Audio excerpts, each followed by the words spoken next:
Continuing our coverage of this horrific shooting, the gunman killed 18 innocent people, and tonight we are remembering the victims of the senseless tragedy. Out of all of this, I think out of the worst tragedy, I'm just glad that they died together in the worst situation possible. If they were separate and alone, that would hurt more.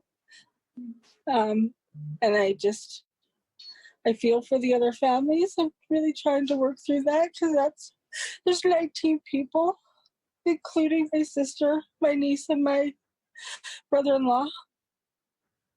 And they're all dearly loved.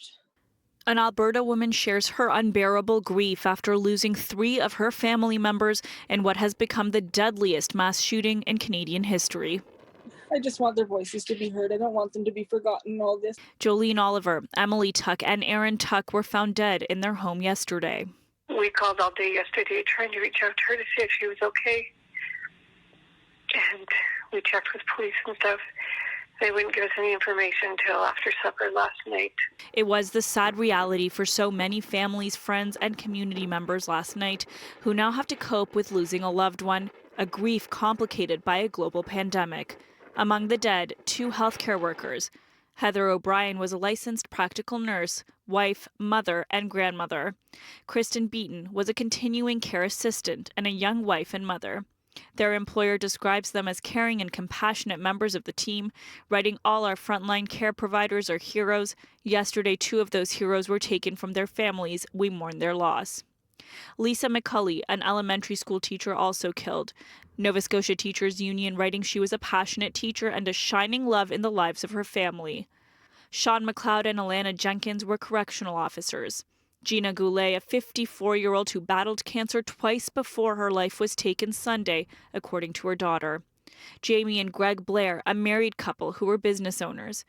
Frank and Dawn MADSEN. Dawn had recently retired and the pair moved to Nova Scotia from Ontario. They lived on the street where some of the shooting took place. HEIDI STEVENSON, the beloved RCMP officer who served 23 years on the force. She was a mother of 2. Families now trying to figure out how to properly mourn their loved ones, turning to virtual memorials in the meantime and sharing anything they can about those who were lost. They're super, super tight-knit because they had lived here in Calgary or Alberta where the rest of us had lived. They were a family that they had ATVs, and Emily was supposed to be graduating this spring. And she loved her little motorcycle, and they loved their ATVs, and they had bonfires all the time, and they were super family focused. Prime Minister Justin Trudeau says a virtual memorial is being planned for this Friday night at 7 p.m. For City News, I'm Yazdani.